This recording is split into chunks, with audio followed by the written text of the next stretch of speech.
Assalamualaikum, hope you all are doing well. Welcome back to my channel, that is Hub of Learning. So today the poem which I am going to analyze is The Hawk. So hawk के लिए शहीन और बाज दोनों का word use करते हैं। अल्लामा इकबाल ने अपनी शायरी में बार बार शहीन परिंदे का इस्तेमाल इसलिए किया है, शहीन का रेफरेंस इसलिए दिया है क्योंकि ये परिंदा बाकी परिंदों से बिल्कुल मुख्तलिफ है। क्यों मुख्तलिफ है? Because it has all that qualities that other birds don't have. इसमें वो सारी क्वालिटीज़ हैं जो कि दूसरे परिंदों में नहीं हैं।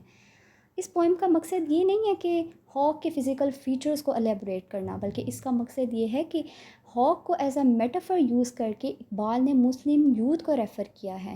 इकबाल ने मुस्लिम यूथ को रेफ़र किया है क्योंकि जो जो खसूसियात हॉक में पाई जाती हैं वो तमाम खसूसियात इकबाल अपनी कौम के जवानों में देखना चाहते हैं। सो इसीलिए उन्होंने हॉक को यूज़ किया है। तो चलें अब हम अपनी पोएम का टेक्सचुअल एनालिसिस स्टार्ट करते हैं। Farewell to this land of the earthbound whose craving it needs only water and food to appease. Appease here means satisfaction. Joy to my soul is the stillness of desert. My nature since times first began has scorned ease. Scorned का मतलब है हकीर समझना, ease का मतलब है आराम सुकून। पहली लाइन में इकबाल हॉक के एक ऐसे यूनिक पहलू पर फोकस करते हुए कहते हैं कि हॉक आराम और सुकून वाली ज़िंदगी को पसंद नहीं करता, बल्कि वो एक ऐसी लाइफ पर यकीन रखता है जो कि स्ट्रगल से भरी हो। He renounces such a life where food and water is considered life. Renounces here means तर्क करना, तो वो एक ऐसी ज़िंदगी को तर्क कर देता है जहाँ ज़िंदगी सिर्फ नाम ही खाने पीने का हो। इसका मतलब है कि वो इस मटेरियलिस्टिक वर्ल्ड के बारे में बात कर रहा है और इस दुनिया के लोगों के बारे में बात कर रहा है जो कि खाने पीने के पीछे भाग रहे हैं, जबकि इस वर्ल्ड के लिए ये तमाम चीज़ें मैटर नहीं करती क्योंकि इन चीज़ों में उसे सुकून नहीं मिलता, उसे हैप्पीनेस नहीं मिलती। उसकी सोल को, उसकी रूह को पीस तभी मिलता है जब वो सहराओं की तन्हाइयों में होता है। और वो ये बताता है कि बाय बर्थ ही गॉड ने उसे सेंट लाइक क्वालिटीज़ के साथ क्रिएट किया है। हॉक को सेंट लाइक क्वालिटीज़ के साथ क्रिएट किया है और सेंट को सॉलिट्यूड पसंद होती है, तन्हाई पसंद होती है। इसलिए वो इस लाइफ को अबंडन करता है।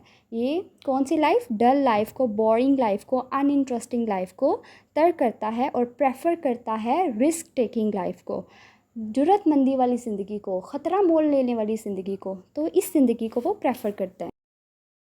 No languishing love knots. Languishing का मतलब है सुस्ती, मुर्दा दिली। No zephyr of spring time. Zephyr कहते हैं लाइट विंड को। For me no fear flower reaper, I must depart from the nightingale's horns, from these dwellers in the garden whose charm come near to seducing my heart.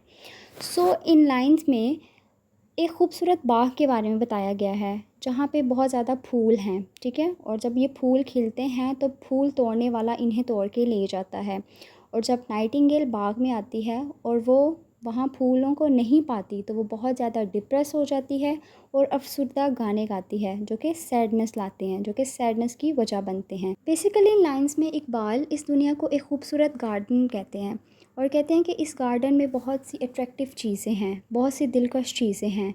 वो कहते हैं कि मुस्लिम youth इस कदर इन दुनिया की रंगीनी में खो चुकी है और इस कदर मटेरियलिस्टिक चीज़ों के पीछे भाग रही है कि वो यहाँ आने का मकसद ही भूल चुकी है। और असल में हकीकत क्या है कि ये जो वर्ल्डली अट्रैक्शंस हैं, ये जो वर्ल्डली प्लेयर्स हैं, ये सिर्फ़ और सिर्फ उनको फ़िज़िकली, मेंटली और स्पिरिचुअली ये वीक कर रही हैं। और जब इनको ये सारी चीज़ें नहीं मिलती, जब इनको ये वर्ल्डली प्लेयर, ये वर्ल्डली डिज़ायर्स इनकी जो पूरी नहीं होती, फुलफ़िल नहीं होती, तो फिर वो सैड हो जाते हैं। जिस तरह नाइटिंगेल सैड हो जाती है जब उसे गार्डन में फ्लावर्स नहीं मिलते।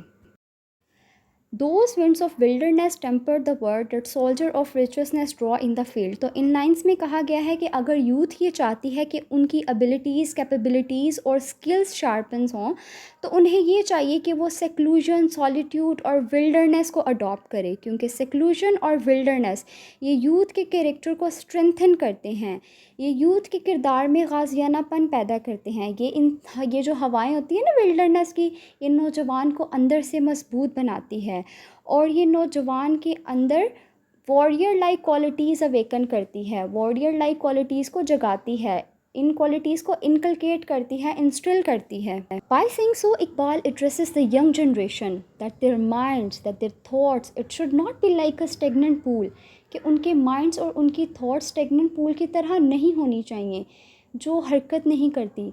अगर पूल में पानी होगा वो हरकत नहीं करेगा तो क्या होगा? बदबूदार स्मेल ही पैदा होगी ना। So the youth should be radical and non conformist in spirit. It's not for quail, quail कहते हैं बटेर को। Not for pigeon, I hunger by hard was the falcon's existence still to swoop and retreating to swoop, not seeking for prey but to let the blood race. तो in lines में कहा गया है कि पहले हॉक आसमान से नीचे उतरता है, तेज़ी से नीचे उतरता है, फिर अपने शिकार की तरफ झपटता है, फिर पीछे हटता है और फिर दोबारा शिकार की तरफ झपटता है। तो वो ऐसा क्यों करता है? वो ऐसा इसलिए नहीं करता कि इसे भूख लगी है या वो कबूतर खाना चाहता है या बटेर खाना चाहता है, ऐसा इसलिए बिल्कुल भी नहीं करता। वो ऐसा इसलिए करता है क्योंकि वो अपने लहू को गर्म रखना चाहता है। वो ऐसा इसलिए करता है क्योंकि वो अपने आप से सुस्ती को दूर करना चाहता है। वो अपने आप को एक्टिव रखने के लिए ऐसा करता है।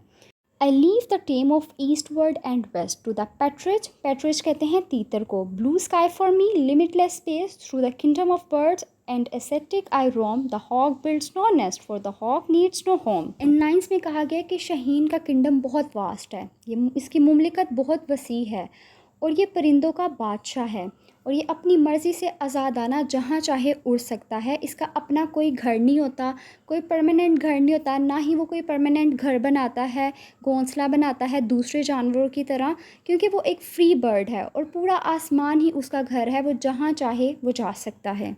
सो इस पोइम में जो जो क्वालिटीज़ हॉक की बताई हैं वो तमाम क्वालिटीज़ इकबाल अपनी यूथ में देखना चाहते हैं। वो मुस्लिम यूथ में ये तमाम खसूसियात देखना चाहते हैं। He wants his youth to be fearless, to be radical and non conformance in spirit, because youth are the greatest wealth. क्योंकि कौम का सरमाया होती है यूथ, इसलिए वो सब क्वालिटीज़ यूथ में देखना चाहते हैं ताकि यूथ तरक्की कर सके, पाकिस्तानी कौम तरक्की कर सके।